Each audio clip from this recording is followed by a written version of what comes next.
It's a great, great morning, the first day in heaven, when you stroll down the golden avenue. There are mansions left and right, and you thrill to every side, and the saints are always smiling, saying, Hallelujah. Amen. Good morning po sa ating lahat and happy Wednesday morning. Ito po yung likod po si John kasama. And I'm from CBBC Singapore Outreach. Ito po yung ministry ng CBBC San Pedro Laguna under the leadership of our pastor, Dr. Ed Lauren. Amen. Welcome po sa ating live stream. Tayo po ay saglit na manalangin. Let's bow our heads in prayer. Father in heaven, Lord, we bless you.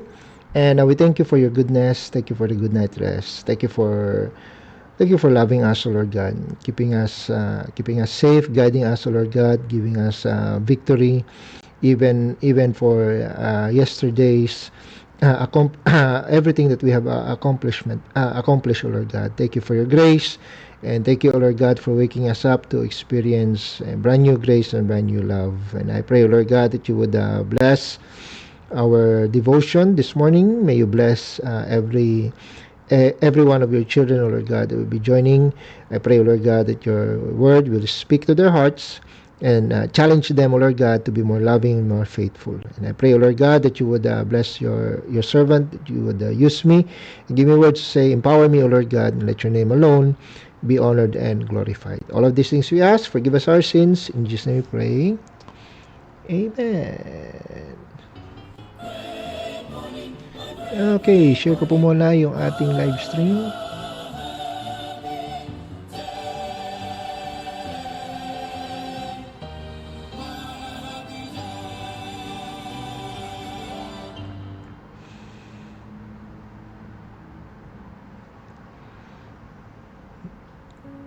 Okay, so dako po tayo sa ating this morning. May you bless every one of you. Okay. Dako po tayo sa message po natin ngayong umaga. Hebrews chapter 12. Hebrews chapter 12 in verse 5 and verse 6. Okay? Chapter 12 verse 5 and verse 6. Okay, good morning kay Ma'am Maris, may buntag kay kay Sister kay Mrs. Cadayona. Good morning po, ma'am. And also kay Sister Christine. Good morning, Sister Jonalie. Good morning sa iyo. And also kay Ma'am Irene and Brother John Ray. May buntag. Also kay Sir Raul Abon. Hello po. Good morning. Thank you po for joining. And also kay Ma'am Alona. Good morning. And kay Sister MJ, good morning. Sister Joffin, good morning sa iyo. Thank you for joining. Amen. Sister Jayan, good morning din. Okay, Sister Jackie, Sister Tere, good morning. Alright, Hebrews chapter 12, verse 5 and verse 6, sabi dito, and ye have forgotten the exhortation which speaketh unto you as unto children, my son, despise not thou the chastening of the Lord, nor faint when thou art rebuked of him. For whom the Lord loveth, he chasteneth, and scourgeth every son whom he receiveth. Amen. I'd like to speak about the subject this morning. What is a loving church? What is a loving church? Okay, tayo po muna yung manalangin. Father in heaven, Lord, we bless you. Thank you for your word. Thank you for the passage that we have read. And we pray, Lord God, that you will be with us this time of study. We pray, O Lord God, that you would give me words to say. Help me, O Lord God, as I expound your truth. And I pray, O Lord God, that the Holy Spirit will be the one to speak to the hearts of your people this morning. And Lord, forgive us our sins. Give us victory, one that will bring honor and glory to your name. In Jesus' name we pray. Amen. What is a loving church? Now, we live in this day and age, we are living in a time na yung word na love ay gasgas na, it's been kumbaga para bang it's a hollow shell of its meaning, kasi maraming mga tao even in churches, they apply they misapply the word love. Gusto nila yung church na loving ko, but what they really want is a church that will never say no to them, di ba? they kumbaga ang hanap nila ng church is one that is kapag sinabing loving, ibig sabihin agreeable or acceptable, accepting, you know. Gusto nila pagdating sa mga preaching, gusto nila yung mag-inspire lang, pero hindi, walang instruction. Gusto nila yung mga preachers na, mga pastors na mag-affirm lang ng kanilang ginagawa, pero never silang i-correct. Di ba? Gusto nila yung mga teachings, mga doctrines na nagbibigay lang ng comfort rather than conviction. Kasi to them, yun nga, love for them is agreement. Love for them is acceptance. It's not about truth. It's not about change. It's not about transformation. That's that's what love for them. Kumbaga, agree lang ng agree. Accept you for what you are, kahit mali na yung ginagawa mo or mali yung lifestyle mo. 'Di ba? Kaya nga maraming mga kung you go to churches, sino yung mas marami? Those that are compromising. 'Di ba? Thousands yung kanilang mga malalaking mga auditorium ang kanilang napupuno. And yun din yung pinagmamalaki nila. 'Di ba? Kasi kung hindi sila totoo, kung mali sila, bakit ang dami nila? Yun nga, hindi nila naiintindihan that they are popular because nothing is being asked from them. Walang dinidemand sa kanila. Pero they promise everything. They promise every blessing, every love, every acceptance, every hello. They preach all they preach is grace.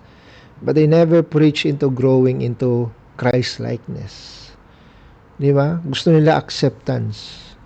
Pero they never preach about repentance. Di ba? Ang bukang bibig nila lagi worship, pero wala namang reverence para sa Panginoon.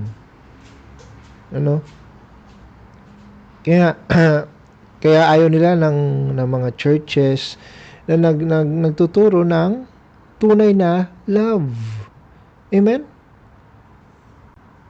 Kapag ang church, it only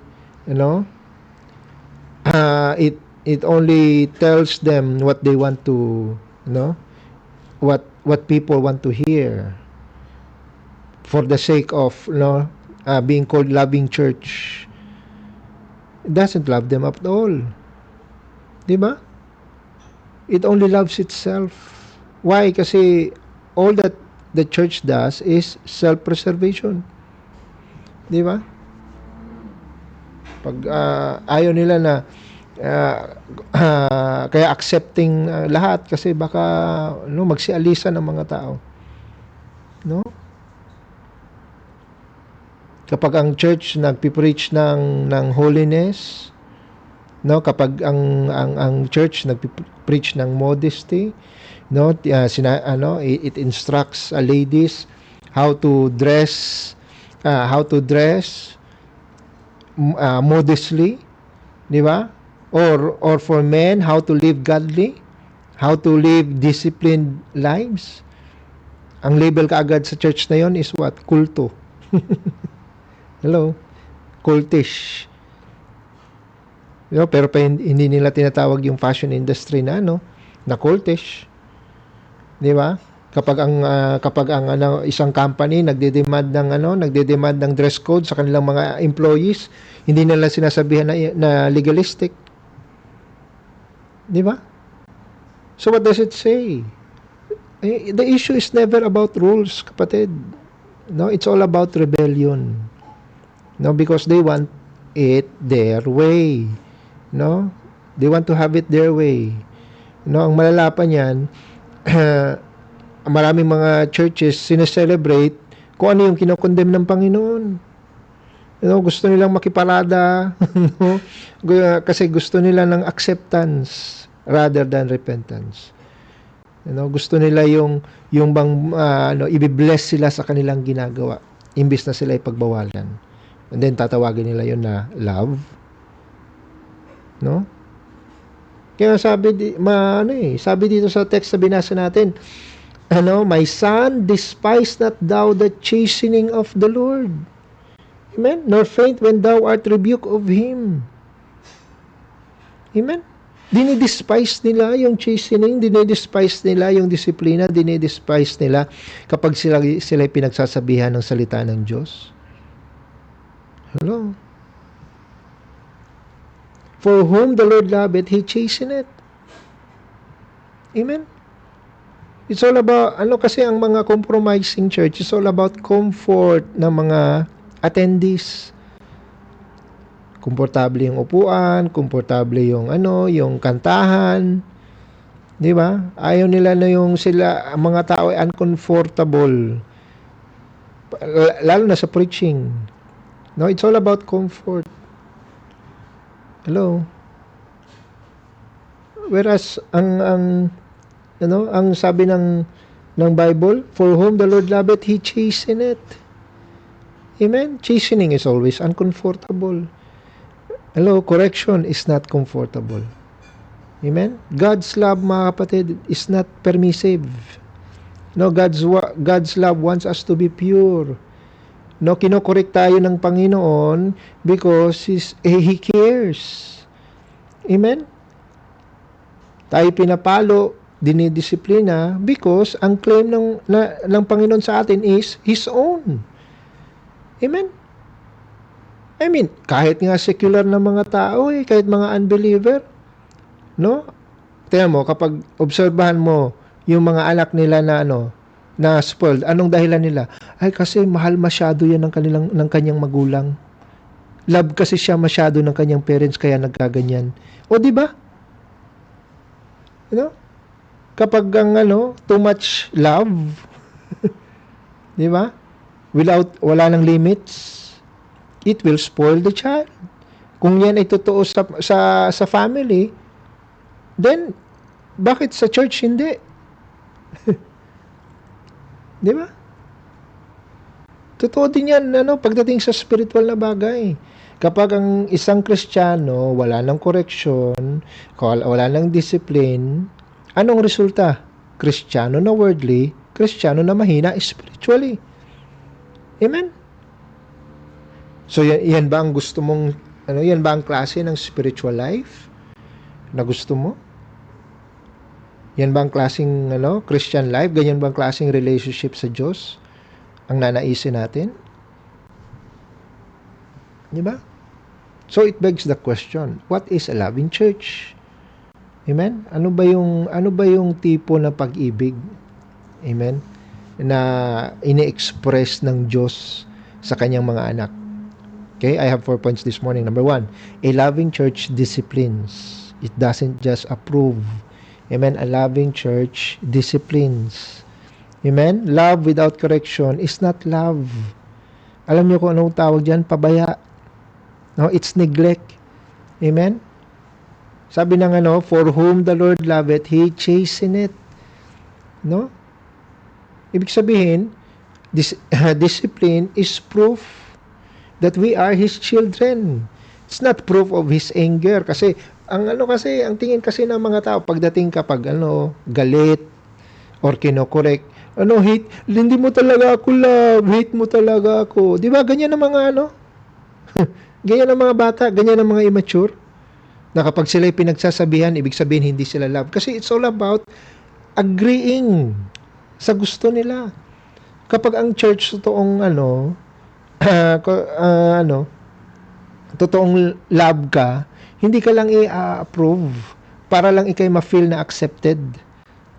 No, ini-expose yung mali, ini-expose yung kasalanan para ikaw ay matuto, ikaw ay magpakatino. Amen? Para ikay maging cleanse, ikay maging pure. Amen? Yun ang ginagawa ng salita ng Diyos. It cleanses us. Amen? It exposes us kung ano yung mga mali sa atin, at dahil na-expose, dahil tayo na-convict ng salita ng Diyos, i-correct natin so that we can please God and not ourselves. Amen? The goal is not just para ikay pahiya, para ikay ma-feel embarrassed. No, yan ay para sa ikakatibay mo bilang mananampalataya. Amen? Because godly discipline always begin with the truth, and the truth is from the Word of God. Amen? Look at Ephesians chapter 4. Ephesians chapter 4. Ephesians chapter 4 in verse 15. Ephesians chapter 4 in verse 15. No, sabi dito, oh, by the way, verse 11 muna tayo. And He gave some apostles, some prophets, some evangelists, and some pastors and teachers, di ba? For the perfecting of the saints, for the work of the ministry, for the edifying of the body of Christ. So, binigyan tayo ng mga pastors, ng mga teachers, to what? To edify the body. At sino yung body? Tayo yun. Amen? Kaya nga, sabi ng verse 15, but speaking the truth in love, may grow up into Him, into all things. Speaking the truth. What's that? Preaching. You speak the truth in love. Amen? So that yung mga anak ng Diyos may grow up into Him in all things, which is the head, even Christ. Para ang mga anak ng Diyos ay maging Christ-like. Kung ikaw lang ay, kung ang preaching lang ay mag-agree at mag-accept sa maling lifestyle mo, sa mga maling decisions mo, how can you become Christ-like? Hello? If all it does is to accept you for who you are, and not to direct you to what God wants you to be, then how will you call that? How can you become Christ-like? How can you call that church loving and caring if all it does is to neglect your lifestyle? Amen? Godly discipline is motivated by care. Amen? Yung iba naman sinasabi, masyadong controlling, masyadong diktador. Hello? Ano sabi ng Proverbs chapter 3? Gusto gusto lang lagi yung pastor ang masunod.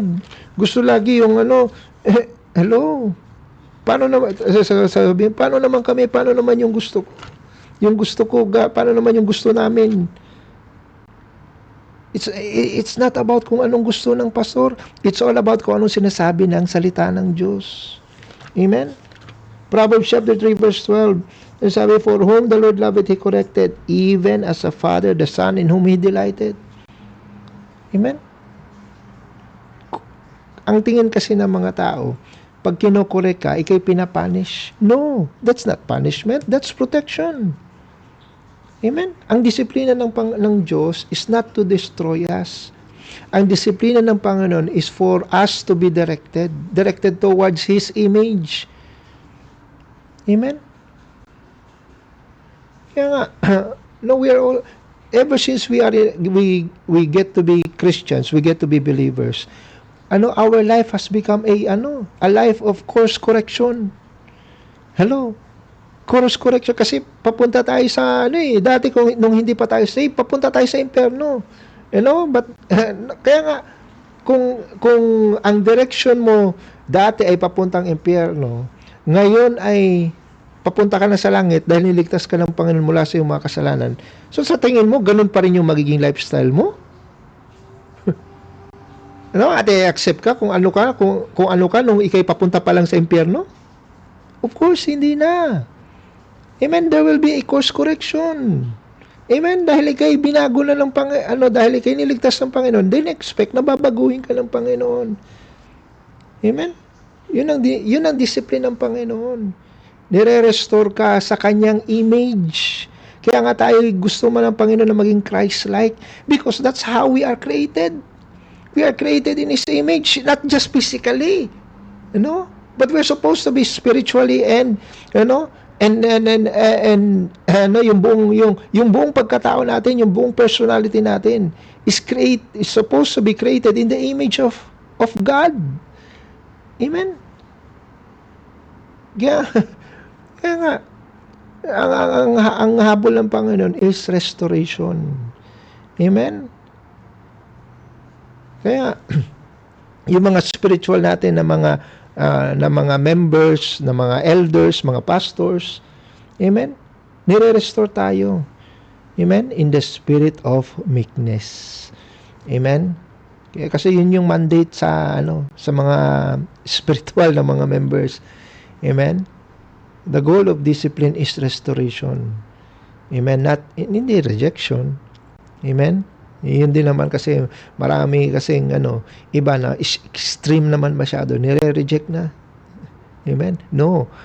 Ang sa atin po, no, mga Christians, the mandate for us is to restore, not to reject. Amen. The goal of discipline is restoration. A loving church, no, gusto niya yung mga backsliders to return. They don't want them to to remain stray away. Amen. Kaya nga, again, so when the word of God convicts you, then you thank Him. Amen. Kasi ibig sabihin yan, God still cares. Amen. Kung totoong love ka ng church na yan, it will not let you stay where you are. Amen. A loving church will help you rise up from where you have fallen. Amen. So, a loving church disciplines. Number 2, a loving church proves belonging through correction. Amen. A loving church proves belonging through correction. So, kung ikay belong sa church na yan, then of course, ikaw correct ka. Amen. Kaya, correction is a mark of membership. Amen. Sabi ng text natin, God scourgeth what? Every son whom He receiveth. Amen. And lagi ko sinasabi, the word scourge is a very strong word. It's a very painful word actually. Amen. But yun nga, pag ang parent dinidisiplina ng kanilang mga anak, amen, that's because they are family. Hindi yung neighbor ang magkukorek sa anak mo. Amen. Ang parents ang magkukorek. Ganon din, ang Diyos ang magkukorek sa'yo. Why? Because you belong to Him. It's proof that you are part of that family. Yun yung ginagawa ng isang loving church. Amen? Kasi kino-confirm yung identity mo. Sabi ng Revelation chapter 3 verse 19, Revelation chapter 3 in verse 19, sabi dito, as many as I love, I rebuke and chasten. Be zealous therefore and repent. As many as I love, I rebuke and chasten. So, pag nire-rebuke ka ng Panginoon, nire-rebuke ka ng kanyang salita, at na ikay naho-convict, then it's a reminder na hindi pa nag-give up ang Panginoon sa'yo. He has not yet given you over. Hello? At least hindi kapag gaya ng preaching natin last time. Amen? Ang rebuke ng Panginoon is a sign that your relationship is real. Amen? Kapag nire-review ka ng Panginoon, of course, ang expected na result is our humility. Amen? Remember, God resists the proud. Sabi ng James chapter 4, God resisted the proud, but giveth grace unto the humble. Amen? Yung anak na nagre-receive ng correction, nagmamature. Amen? Pero yung mga ayaw ng correction, that's pride. Amen? At anong resulta ng pride? Nire-resist sila ng Diyos. Amen? And pag correction, mga kapatid, it strengthens fellowship. Amen?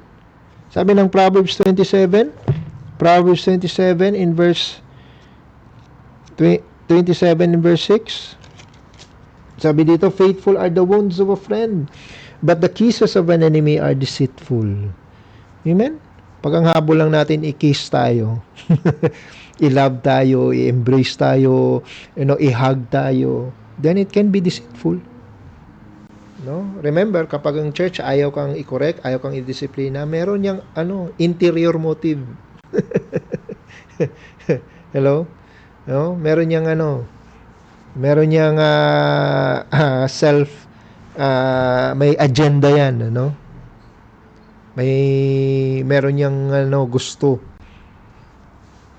kasi ayaw kang i-correct, ayaw kang i-offend, ayaw kang i-correct.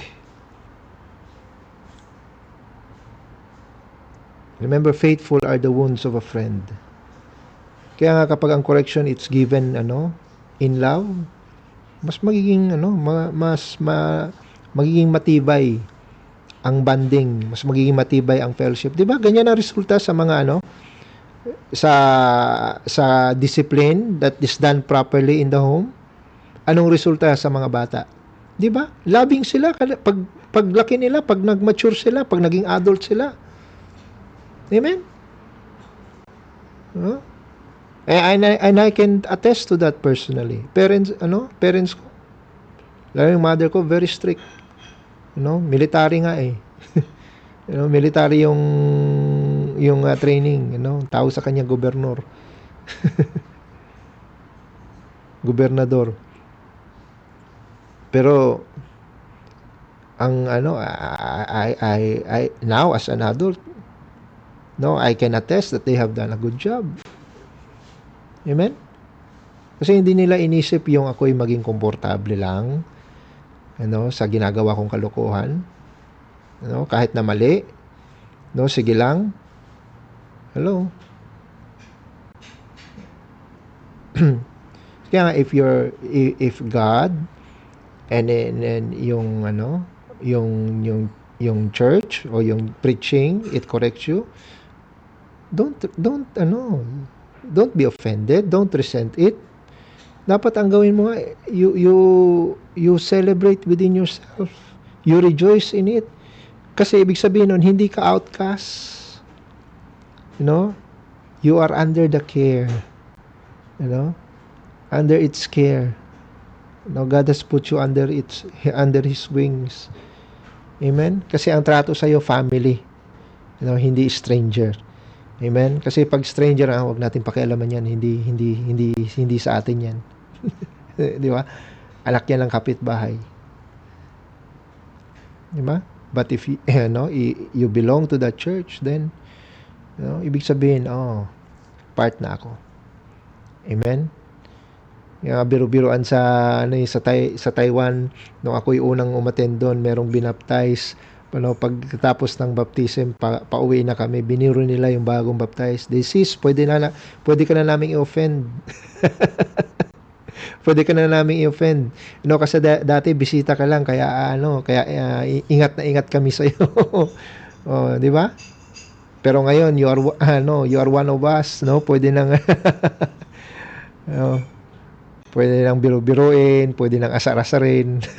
Kasi you belong. You already belong. Ganun din. Amen? Sa church. Number 3, a loving church aims for holiness, not just comfort. Amen? A loving church aims for holiness. Amen? Marami kasi gusto comfortable na church. Yung bang ine-entertain lang, pinapatulog lang,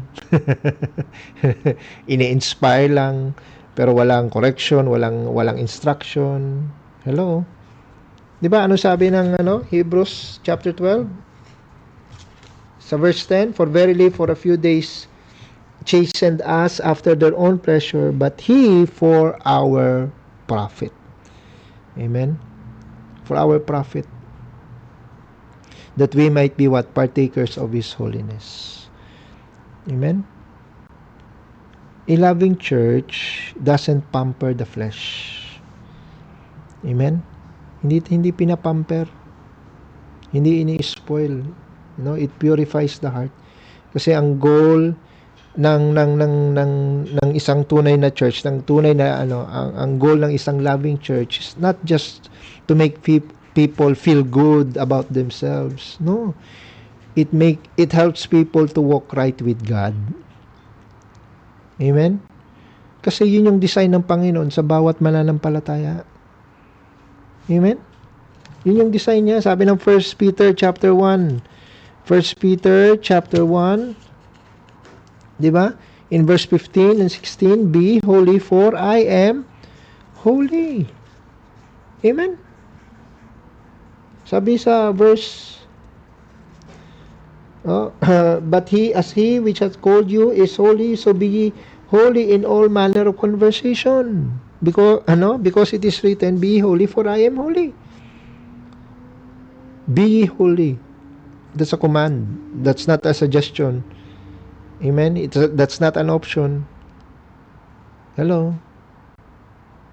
Dapat nga, let's be holy because our Father is holy.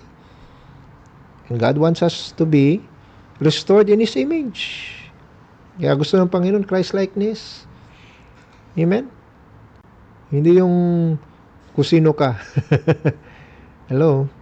Yun yung ano yung mga taong pinagmamalaki kung sino sila? Hello? Isn't that telling kung anong klaseng persona meron sila? Anong klaseng attitude? Laging idinidiin kung sino sila, kaya gusto nila accepted kung sino sila, gusto nilang mag-agree kung anong meron sila. Isn't that telling, mga kapatid? That person is prideful? Di ba? Whereas holiness, iko-correct tayo. Iko-correct yung mga mali. Why? Because there's a way that seemeth right unto a man, but the end thereof is destruction. Amen? Gusto mo na, you'll be headed for your destruction. Kasi, dinidiin natin yung mga bagay na gusto natin kasi akala natin tama. Hello? Tapos pag kinokorek tayo, sila yung mali, tayo yung tama. Amen? Ang sabi ng Psalm 94, Psalm 94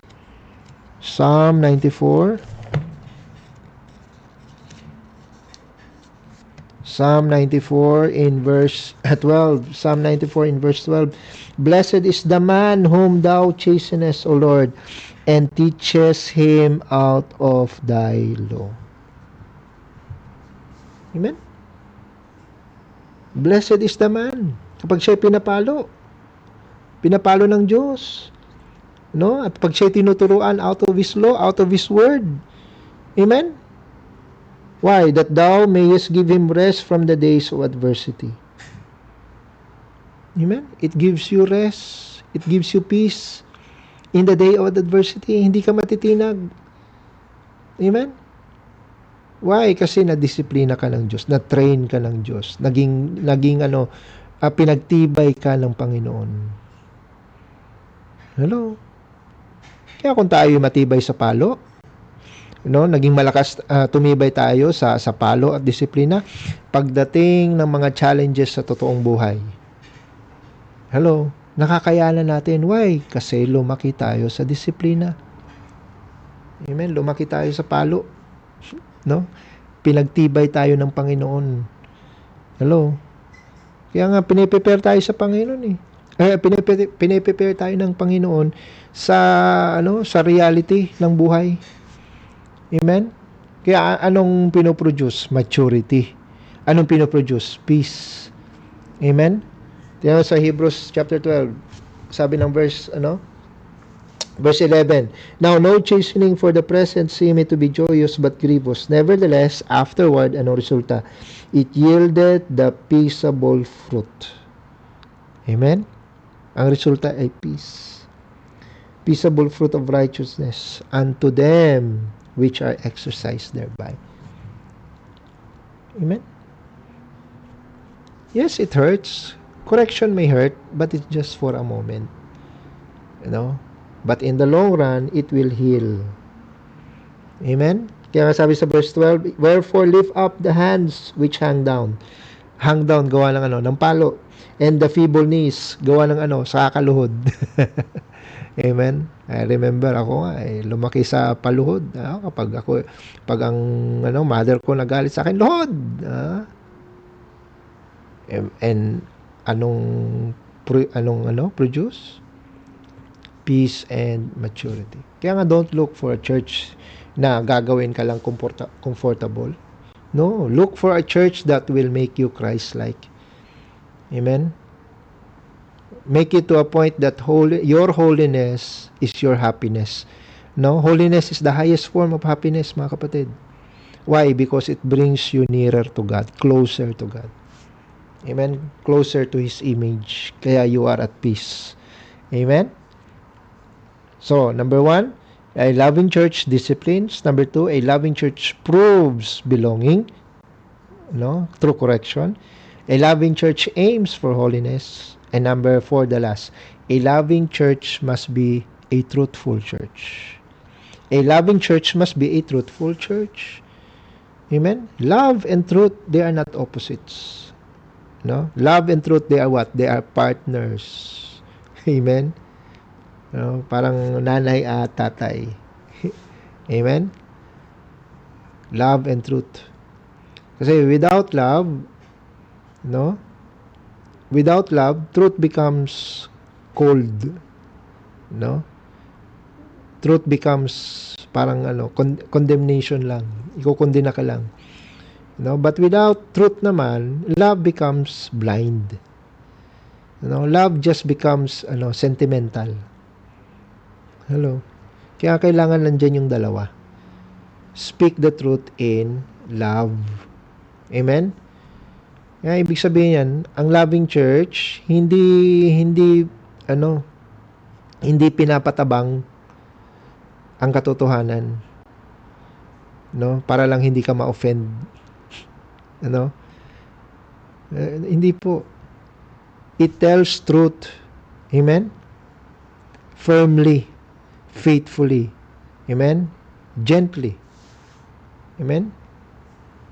That's what yun yung nagliligtas. Amen?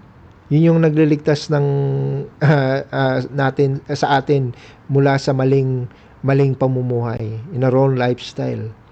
Amen? It strengthens us as His children. Amen? Ang truth, it defines what love is. Amen? Yung totoong And it gives us protection. It gives us sanctification. It separates us. Amen? Ini-instructionan tayo na humiwalay sa sanlibutan. Amen? Ano sabi ng John 17? Sanctify them through thy truth. Thy word is truth. Amen? At kapag ikay pumanig sa truth, you will always be what? Separated from deception. Amen? You will be, di ba? Kapag ikaw ay nasa panig ng katotohanan, mananatili ka pa ba sa mananatili ka pa ba sa deception? Hindi na. Amen? Papanig ka na sa katotohanan. Amen? At doon yung direction mo, doon na kung saan ka dinidirect ng katotohanan. Amen? And truth exposes sin. Amen? Para ikaw ay mahil, para ikaw ay makorek, para ikaw ay magkaroon ng peace. You shall know the truth, and the truth shall make you free. Only truth can do that. Amen? Only truth can break you from the chains of sin. Yung false na love, it hides your sin, it tolerates your sin, it accepts your sin, it agrees with your sin. But through love, it helps sinners find real freedom. Freedom from sin. Amen? Freedom from its control. Amen? And what does truth does? It aligns us with Christ. Amen? Sabi ni Kristo, I am the way, the truth, and the life. Amen? Yeah, if He is the way, then we have to walk in that way. His way, not our way. Amen? Ang totoong church, it keeps Jesus. Amen? Not the world. It seeks the approval of Jesus, not the world. Amen? Jesus is the center of the message. Hindi tayo.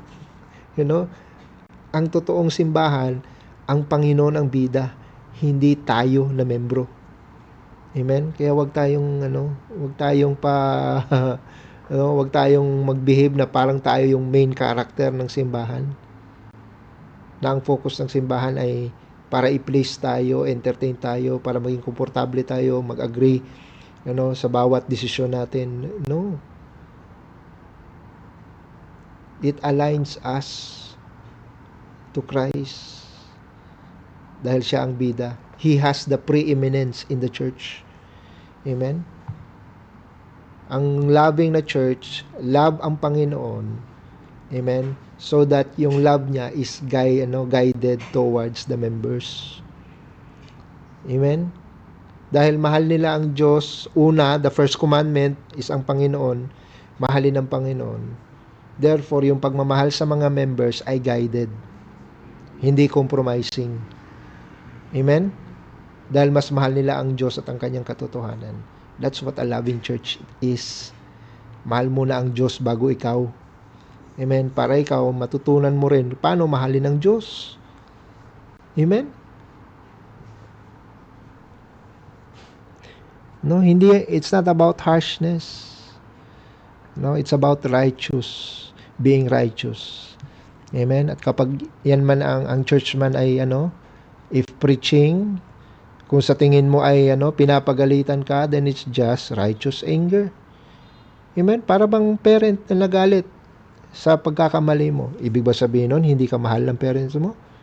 Yun yung yun yung sinasabi ng immature na bata. Amen?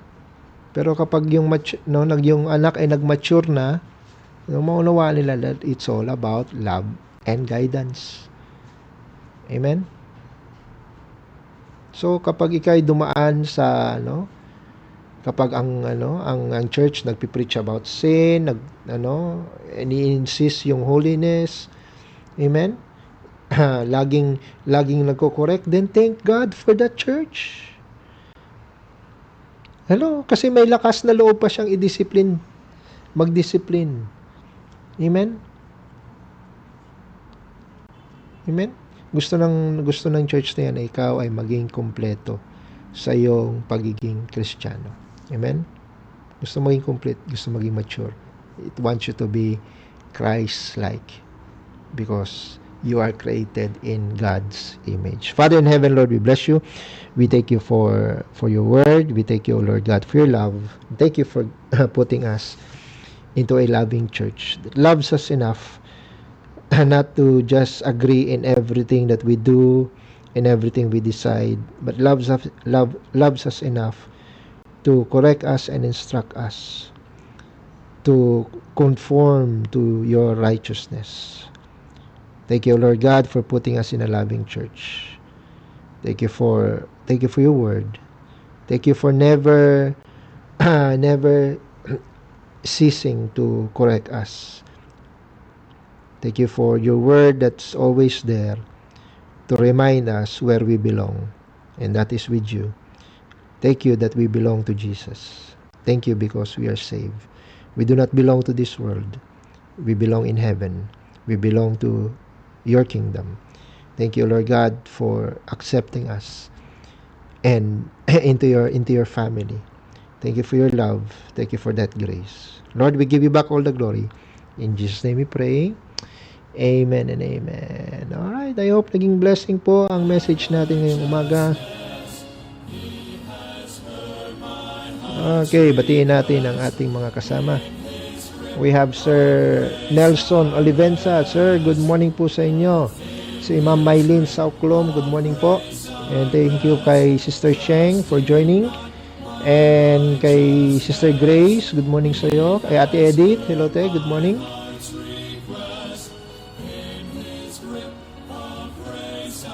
Amen. Also kay Ma'am Laila, good morning po.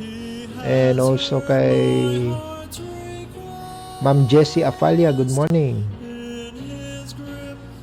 Amen. Ma'am Linay, good morning po from Hong Kong. Regards po sa mga kapatiran po natin dyan.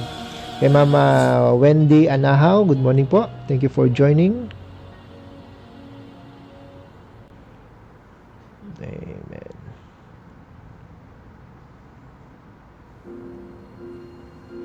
Kay Nurse Christine, amen. Good morning sis. Also kay Sir Jason Aroy, kay Sir Arnel Piedad, good morning po. Kay Sister Ann Margaret, good morning. Amen. Sir Herbert Shelo, good morning. Kay Preacher Justine, amen, from Guam. Good morning po, Preacher. Thank you for joining. Kay Ma'am Randy Jane Isguera, good morning po. Kay Ma'am Christina Deita, good morning. And ganun din kay Ma'am Rhoda, good morning. Amen. Kay Ma'am Estela Samson, good morning. Thank you po for joining. Alright, so dyan po nagtatapos ang ating